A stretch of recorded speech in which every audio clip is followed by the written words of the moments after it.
Hello दोस्तों, मैं संजय स्वागत करता हूं आपके अपने YouTube चैनल स्पष्ट विद्या में। पिछले वीडियो में हमने जो चीजें देखी थी वर्णमाला के अंतर्गत, आज उन्हीं चीजों को हम आगे बढ़ाने की कोशिश करेंगे, ठीक है, और उन्हीं का विस्तार करते हैं आपके लिए, ठीक है। चलिए, तो पिछले वीडियो में हमने देखा था उसके बाद अगर मैं आपसे पूछूं कि विकसित स्वर कौन से हैं, विकसित स्वर, उसी क्रम को आगे बढ़ाते हुए मैंने पूछा आपसे कि विकसित स्वर किसे कहा जाता है।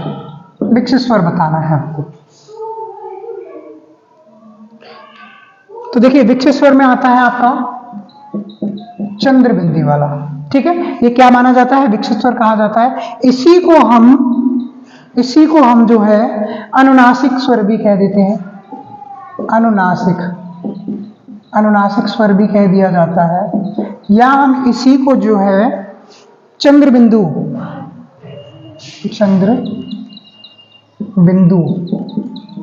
वर्ड भी कह देते हैं, ठीक है दोस्तों।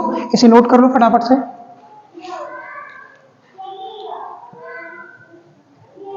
उसके बाद मुझे प्रश्न पूछना है आपसे, आगत या मेहमान स्वर कौन सा होता है। आगत या मेहमान स्वर, आगत या मेहमान स्वर। अगर आगत या मेहमान स्वर की अगर बात करें तो वो होता है आ, जो आपने देखा होगा, ये चंदा लगा है लेकिन बिंदी नहीं है। चंदे पे बिंदी लग जाएगी, चंद्र बिंदु हो जाएगा। ये सिर्फ चंदा लगा है, बिंदी नहीं। जैसे आपने देखा होगा हॉस्पिटल, हॉस्टल, ऑफिस, वहां पर ये प्रयोग होता है, ठीक है। इसीलिए से आगत या मेहमान स्वर कहते हैं। ये विदेशी स्वर भी है बच्चों, क्या है ये, विदेशी या आगत स्वर भी कह देते हैं। विदेशी स्वर, स्वरों की श्रेणी में ही रखा गया है, इसे विदेशी स्वर भी कह दिया जाता है, ठीक है, लेकिन इसी गिनती में नहीं रखते हम। नोट हो गया ये। चलिए, ये तो हो गए बच्चों विदेशी स्वर। अब उसके बाद हम अगर बात करें, उसके बाद हम बात करेंगे विदेशी व्यंजनों की। स्वर तो देख लिए, अगर आपसे पूछा जाए कि विदेशी व्यंजन कौन कौन से हैं तो आप कौन से बताओगे। विदेशी व्यंजन, अगला पॉइंट है विदेशी व्यंजन। विदेशी व्यंजन, विदेशी व्यंजन कौन कौन से हैं। चलिए, अगर हम बात करें विदेशी व्यंजन या अरबी फारसी के वर्ड, अरबी फारसी के वर्ड की क्या पहचान है, उनमें नुक्ता लगा हुआ होता है। क्या लगा होता है, नुक्ता लगा होता है। उनकी संख्या कितनी है, उनकी संख्या है 5। कितनी संख्या है, 5। कौन कौन से होते हैं वो, क, ख, ग, ज, फ, हो गए 5, ठीक है। ये 5 होते हैं, लेकिन एनसीईआरटी में, एनसीईआरटी बोर्ड जो है इनकी संख्या मानता है 3। कितनी मानता है, 3। ख, ज और फ, ये नोट कर लो भाई, ये विदेशी। इन्हें सितारे हिंद भी कहा जाता है, सितारे हिंद भी कहा जाता है, सितारे हिंद भी कहा जाता है। नोट कर लीजिए बच्चों।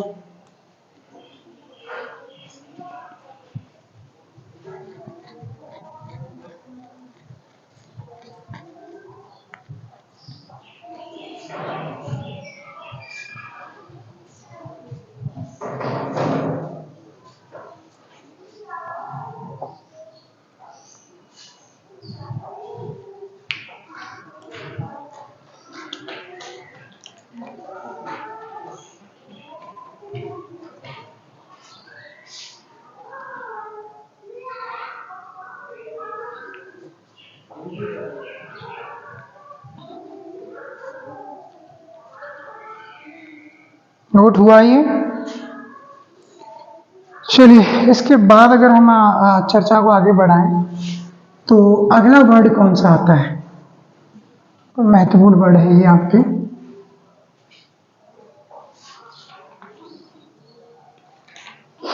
अगला बात करेंगे हम वर्डों की संख्या की। वर्डों की संख्या, आप बताइए वर्डों की संख्या कितनी होती है।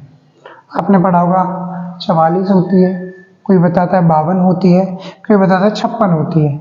अब यही हमें देखना है कि 52, 54, 56, 60 जो भी है वो है किस तरीके से, ठीक है। चलिए, अगर हम बात करें तो पहले तो मुझे बताओ स्वर कितने होते हैं हिंदी में। तो स्वरों की संख्या होती है 11। ठीक है, फिर बात करें व्यंजन, तो व्यंजन कितने होते हैं, तो आपको पता है 25 तो वर्गीय व्यंजन, फिर उसके बाद 4 ऊष्म व्यंजन, ठीक है, फिर उसके बाद 4 अंतस्थ व्यंजन। कितने हो गए, 25 और 4 29, 29 और 4 33। ठीक है, इसमें 2 द्विगुण व्यंजन भी आ जाते हैं, तो इनकी संख्या जो है मिलकर कितनी हो जाती है, तो इनकी संख्या हो जाएगी आपके पास 44। ठीक है, 33 44, सॉरी हाँ 44 नहीं होगी, इनकी संख्या हो जाएगी आपके पास 46। कितनी, 46। ठीक है, उसके बाद अगर हम बात करें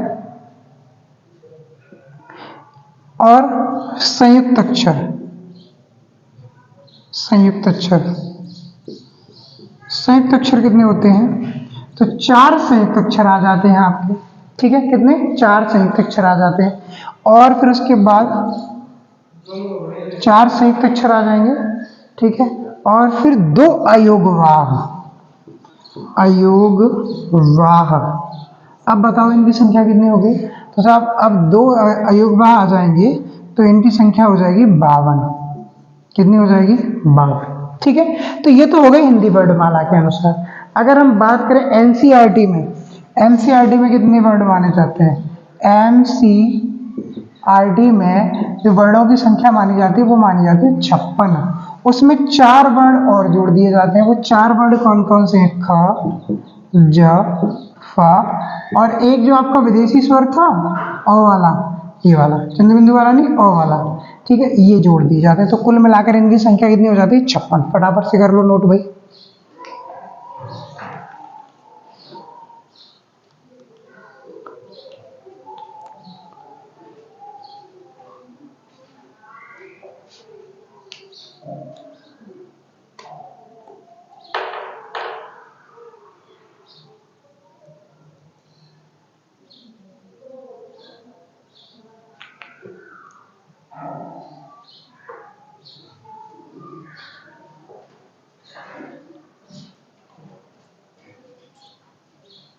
ये नोट हुआ, अगर नोट हो गया हो तो बात आगे बढ़ाई जाए।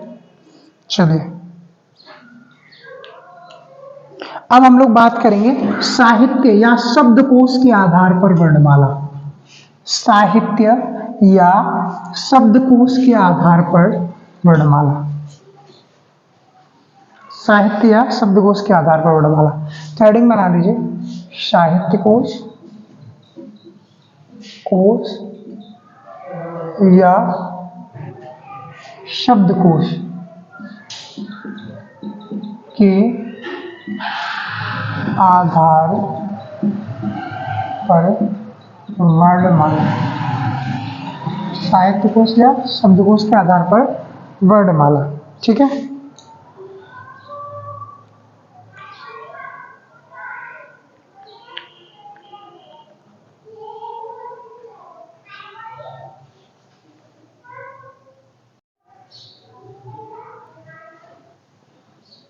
चलिए साहित्य या शब्दकोश के आधार पर अगर वर्णमाला शुरू की जाए तो वो यहां से होती है आपकी, कहां से होती है, अंग्य से, अंग से, फिर उसके बाद आता है आपका चंद्र बिंदु वाला, फिर अंग्य है। ये याद रखना है आपको, क्योंकि बच्चा यही सी गलती करता है, शब्दकोश के आधार पर वर्णमाला की शुरुआत पूछ लेता है वो। फिर उसके बाद आपका छोटा बड़ा छोटी बड़ी, फिर उसके बाद छोटा बड़ा छोटी बड़ी, फिर उसके बाद आता है आपका छोटा ओ। ठीक है, फिर उसके बाद ऋषि, फिर ए से एडी, बड़ी ए से एनक, फिर उसके बाद आता है आपका ओ ओ। ठीक है, ये तो हो गए तुम्हारे स्वर।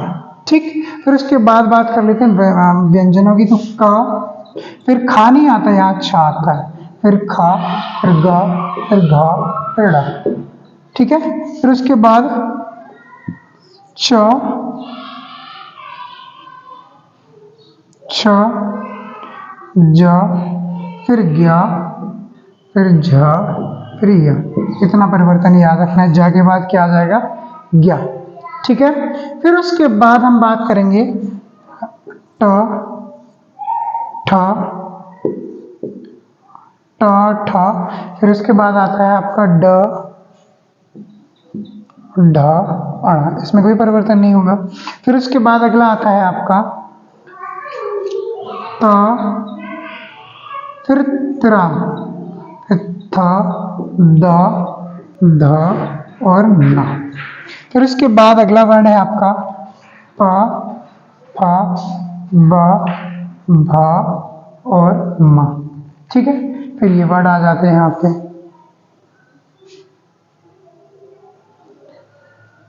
फिर उसके बाद आगे के क्रम में य र ल और व। ठीक, फिर उसके बाद आता है आपका श श्र, श के बाद क्या आएगा बच्चों, श्र आएगा। फिर उसके बाद स और फिर ह। इस तरीके से ये तुम्हारी संपूर्ण वर्णमाला कंप्लीट हो जाती है भाई, नोट कर लीजिएगा।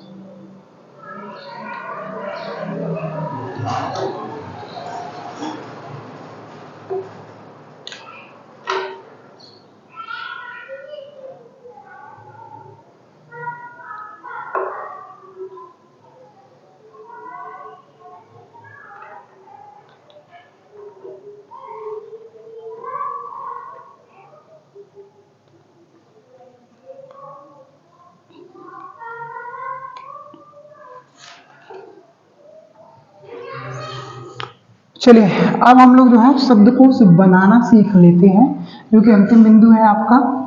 ठीक है, फिर यहां से आपको सारी चीजें कंप्लीट हो जाएंगी। यहाँ पर शब्दकोश के कुछ उदाहरण देखने हैं हमें बच्चों। ठीक है, शब्दकोश के कुछ उदाहरण देखने हैं हमें। जैसे आपको जो है इस एक शब्द में दे रहा हूं, उसे तोड़ना है आपका, तो कैसे तोड़ेंगे। जैसे मैंने कहा कर्मशील, कर्मशील को तोड़िए, अलग अलग करिए, इसका सब वर्ड एक एक वर्ड अलग कर दीजिए। ठीक है, तो याद रखना यहाँ पर आपका पहले है क, फिर वो क जो है किससे मिलकर बना है, आ से। फिर आता है आपका क्या। अब मुझे बताओ यहाँ र आधा है या म आधा है, तो याद रखना यहाँ पर र आधा है। याद रखना जो भी मात्रा सिर पर चढ़ी होती है वो अधूरी होती है, और जो पैर में पड़ी होती है वो पूरी होती है। ठीक है, सिर चढ़ी हुई मात्रा आधी होती है, पैर में पड़ी हुई मात्रा पूरी होती है। फिर उसके बाद आ जाएगा आपका र। ठीक है, फिर उसके बाद मा, फिर उसके बाद आ। ठीक है, फिर उसके बाद आ जाएगा श। ठीक है, फिर सा के बाद बड़ी की मात्रा है तो बड़ी, फिर उसके बाद ल धन आ। इस तरीके से इसका विच्छेद होगा। ये बात समझ में आ गई आपको। अगर नहीं आई है तो मैं एक और उदाहरण दे रहा हूं आपके सामने। आप तोड़िए कर्म को, कर्म को तोड़ के दिखाओ भाई। कर्म तो आपको पता है का को हम तोड़ सकते हैं का धन आ में, बचा रम, तो रम आधा रा इधर आ जाएगा, फिर मा धन आ। ठीक, ये हो जाएगा। उसके बाद अगर हम बात करें क्रम की, क्रम को तोड़िए बच्चों। क्रम ये लिखा देखा आपने। ठीक है, क्रम को तोड़ के बताओ। क्रम, अगर बात करें यहाँ क्रम की, तो क्रम में क्या रहता है, क्रम में क्या रहता है। अब देखिए यहाँ पर ये जो मात्रा है ये पैर में पड़ी हुई है, तो यहाँ पर का आधा है ना कि माँ। ठीक है, यहाँ पर जो है का आधा है और राग जो है वो पूरा है। ठीक है, अगर यहाँ बात करें तो पहले आएगा आपका आधा का। ठीक है, क्या आएगा, आधा का। फिर उसके बाद आएगा आधा रा, फिर उसके बाद आधा आएगा, फिर आएगा आ, फिर उसके बाद आधा मा, फिर उसके बाद आएगा आ। ठीक है, तो याद रखना मैंने बताया था कि अभी जो सिर पे चढ़ी हुई मात्रा होती है वो आधी होती है, पैर में पड़ी हुई मात्रा पूरी होती है। ज्यादा बच्चों को लगता है यहाँ पर र आधा है, ये र आधा नहीं है, बल्कि यहाँ पर का आधा है, र पूरा है, इसलिए का आधा, फिर रा फिर आ। इस तरीके से यार आ पूरा हो जाएगा। ठीक है, ये नोट करो। इसमें एक और उदाहरण जोड़ लीजिए, करम, इसे बताइए तोड़ के। तो ये बिल्कुल आसान है, हमें पता है क धन अ धन र, धन आ, धन मा, धन आ, इस तरीके से तोड़ देंगे। तो ये जो नियम है ये पूछे जाते हैं, कभी कभी पीसीएस वगैरह के पेपर में डाल देता है प्रश्न कि इनका विच्छेद करिए, तोड़िए ना, एक एक वर्ड को तोड़िए।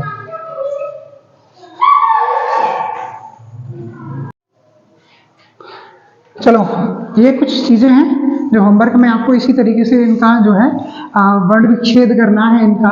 तो ये वर्ड विच्छेद के लिए मैं आपको कुछ शब्द दिए देता हूं, इनके वर्ड विच्छेद आप कर दीजिए।